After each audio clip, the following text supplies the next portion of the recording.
เว้าเรื่องบักโอ่งบักขี้ค้านนี่นะมีหลายคนเม้นมาเว้ามาว่าบางคนกับเม้นมาว่ามึงอิจฉามันหว่าบางคนกับเม้นมาว่ามันบ่ได้ของเงินมึงแต่สู้เลือกสิส่งเสริมคนขี้ค้านแบบนี้นี่ว่ามันใหญ่แล้วมีตีนมีมือคือบ่ให้มันหาเองธรรมดาสู้สิส่งเสริมคนที่ด้อยโอกาสเด็กน้อยคนทุกข์คนยากอยู่บ้านเฮาก็มีหลายทุกคนมาเว้าหน่อยหนึ่งเนาะเห็นหยังดราม่าบ่แล้วบ่เลิกอยู่ทุกคนเอ้ยบอกว่าผู้นั้นผู้นี้ไปช่วยเหลือองค์ขี้ข้านเฮ็ดหยังเจ้าก็ลองนึกดีๆว่าเขาช่วยเหลือหยังเจ้าบ่ช่วยก็บ่เป็นหยังเจ้าอยู่เฉยๆคือแค่เบิ่งเทิงนี่ก็ได้บ่เป็นหยังทุกคนเอ้ยอันซุ่มที่ดราม่าดอกอันซุ่มที่บ่ดราม่าก็ขอบใจแต่ว่าดราม่าก็บ่เป็นหยังดราม่าไปโดดเต็มที่ข่อยก็บ่ได้ค่อยสนแล้วแต่เนาะที่มาเว้าเรื่อง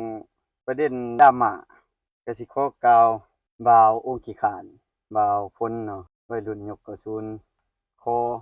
อนุญาตนำวัยรุ่นยกกระสุนที่เป็นกระแสเบิ่งแล้วตาม2แต่ละ2เฮ็ดนั่น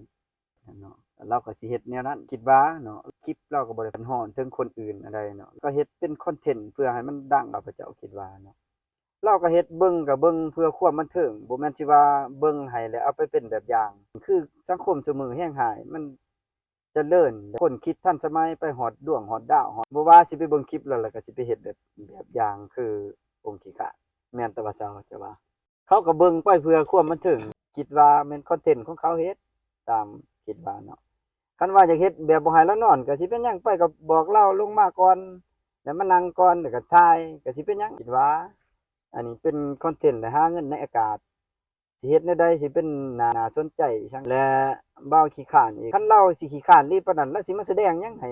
บ่าวคนเราก็มีความสามารถแสดงให้เฮาก็เบิ่งออกอยู่แนวนั้นอินกับเรื่องกับคลิปไลน์แล้วก็ไปอินไลน์มันก็บ่ได้เนาะเขาแต่งเรื่องแต่มันอันนี้เฮาก็มาเบิ่งอินกับคลิปไลน์ไปอินว่าเราขี้ข้านแท้จังซั่นจังซี่หั่นแหละคันว่าโตบ่อยากเบิ่งโตก็เลื่อนผ่านคันบ่มักหั่นน่ะคันมักคลิปที่ว่าไปช่วยเหลือผู้นั้นผู้นี้ก็เบิ่งช่องเบาเตียงทองนี่เราไปช่วยเบิดนับเป็นพวกติดอยู่ในถ้ำอันนั้นอุดมไสเมืองลอมแจ้งเนาะ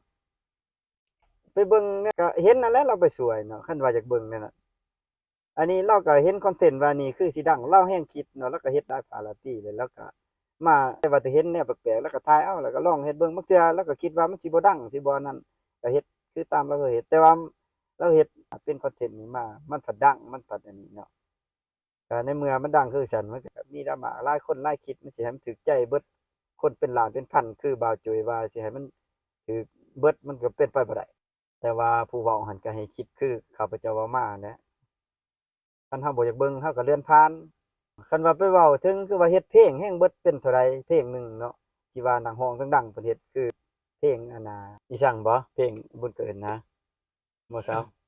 ของอาสิตายบ่เพลงนั้นแล้วไปเฮือนได้ก็ได้ฟังเฮือนนั้นเอิ้นอายสิตายว่าผู้ที่เว้าก็ให้ไปคิดใหม่เฮาเว้าไปเนี่ยมันถูกบ่อันผู้ที่ว่าคิดไอ้ตื่นดังๆนี่ก็ให้ไปคิดเบิ่งให้คิดคักๆก่อนจังเฮ็ดคลิปเราก็ขี้คร้านนี่บ่ได้ลงไปเบิ่งแล้วคักแน่บ่อยู่เฮือนแล้วขี้คร้านหรือว่าอยู่ในบ้านกันขี้คร้านของเราเนาะก็ให้คิดเบิ่งคักๆแล้วก็ไปเบิ่งคักแน่จังมาเว้าเนาะหมดเลยพอก่อนมื้อนี้โอ้เลิกบ่แล้วบ่ชัวร์